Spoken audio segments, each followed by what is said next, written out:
and welcome back to my channel.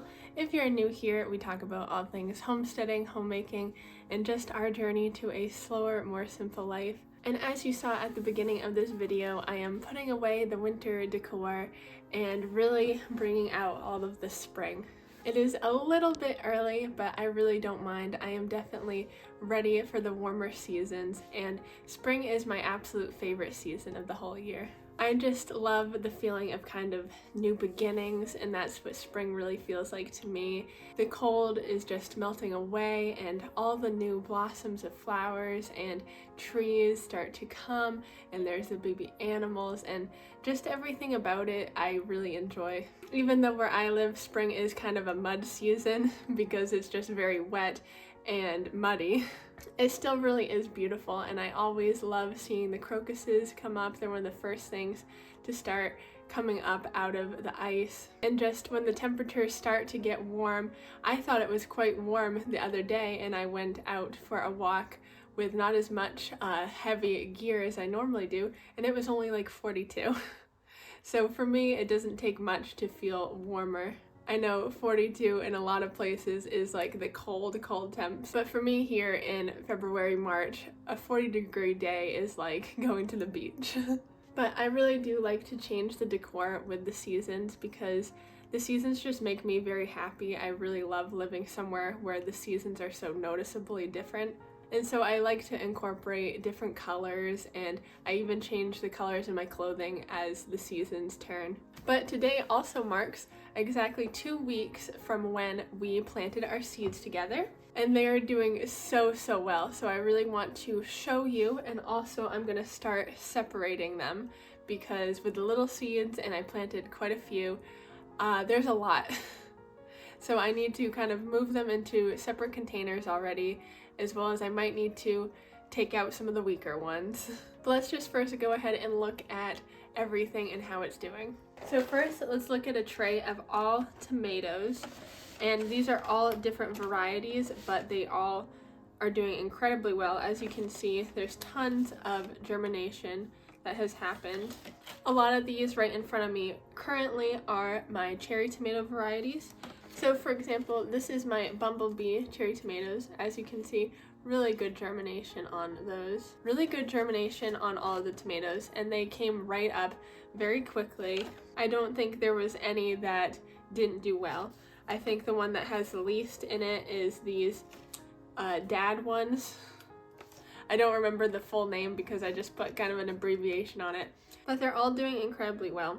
And just a little tip, because sometimes as they are growing, the seeds kind of stay on the leaves and don't come off. So instead of just pulling it off, because that could very easily damage the delicate little plant, you can just lick your fingers, and because of what is in your saliva that helps break things down, that makes it a lot easier to kind of get it off without pulling the plant off. Just like that. There. Next, let's look at some watermelon. So the watermelon, I only planted 1 cup, and I guess I planted at least 5 seeds because 5 germinated. I don't think I expected that many to germinate, but they did. So they're doing very well. As you can see, that one had the seed stuck on it still. It's really cool watching seeds grow. Isn't it just such a miracle how the little seeds within the seed just has the potential for so much life? It's incredible for me to see. I really enjoy watching as the roots come out, and then as the plant kind of comes from cracking open. There's another head that came off. It's crazy that a plant that can grow so big and produce so much food starts from a tiny little seed. Creation is such a beautiful thing. As much as I'm very kind of prepper almost mindset and really want to be prepared and self-sufficient in the best of my capabilities, I am also just a very romantic kind of person in the sense of I like to find the beauty in all the little things, and there's so much beauty just within a seed and watching the plants grow. So I'm just so happy. Another reason why I love spring, because is just the beginning of all that growth, and it makes me so excited. So all my squash did very well also. Here is my butterbush variety, and they have all grown. My new variety that takes about 110 days, not every seed germinated, but the ones that did are looking really great. This one is already starting to get its true leaves, and the other ones that grew are as well.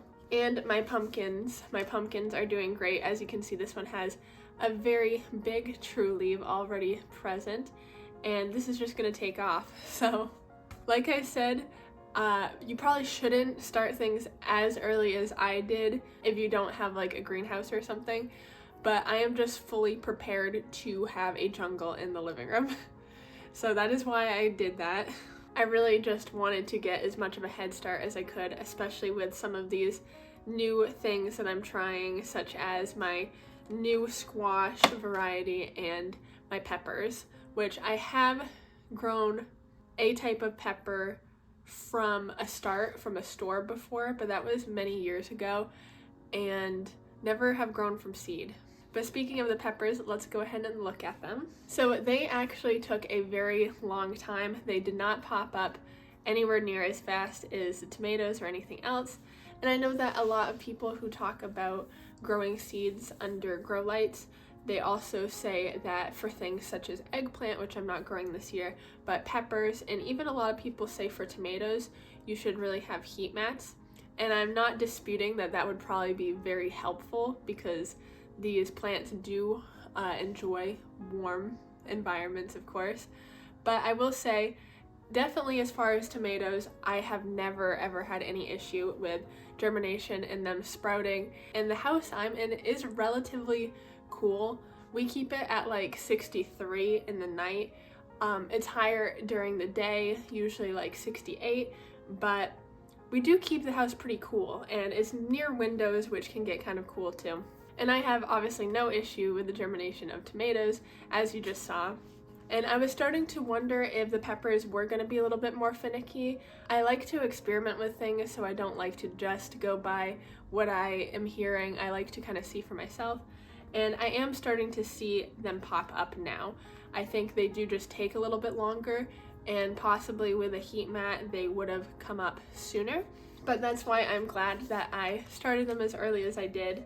And they are starting to come up and look very healthy. So I will say that if you've watched other people and they say you have to have a heat mat to grow certain things, not that they're wrong in that it will be helpful, but don't think that just because you don't have that you can't grow those things, or at least try.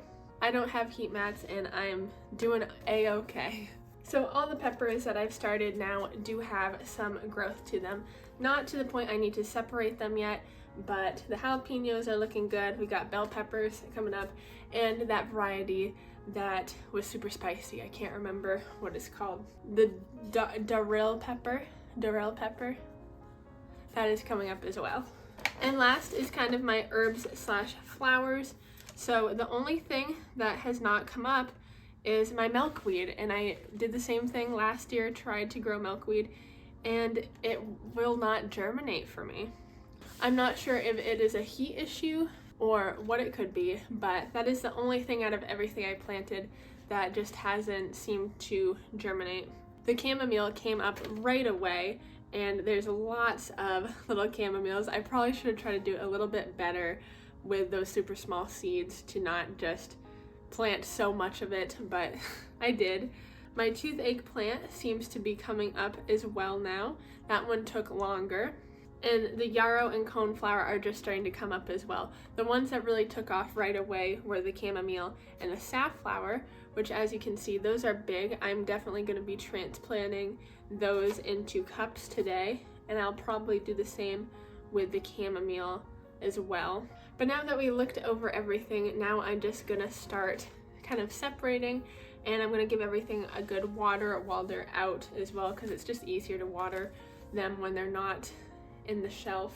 So I don't need to move the squash into bigger containers yet. They're okay in the ones they're in. I just definitely need to separate out a lot of these tomatoes. And it makes me so sad that I'll have to, cull some of them because I just can't grow this many. I really should do better with not planting as much, but when seeds are really small and you just put a pinch in, you don't think much about it until they're all coming up. Which is such a blessing. It's such a blessing that they're all growing so well and they look great, but I just don't have room for them all. I'll probably still keep more than I should, and I'll possibly be able to maybe give some away if I can't plant them all, but we'll just have to see. So I got more cups to fill, and with that, let's just get started. Oh, and here's just a tip. If you are kind of expecting to move things into different containers, don't put your soil in a container without a plant and not water it. Even if it doesn't have a plant in it, you want to make sure you water that soil, because if you don't, the nutrients that are in it will essentially die, and that's when you get dirt opposed to soil. So just a tip. I know it can be something that could be overlooked easily. Maybe you want to just fill up all your cups like I am doing, but all at once, even before you have anything to put in it. And that's okay as long as you water the soil before you even have plants in it.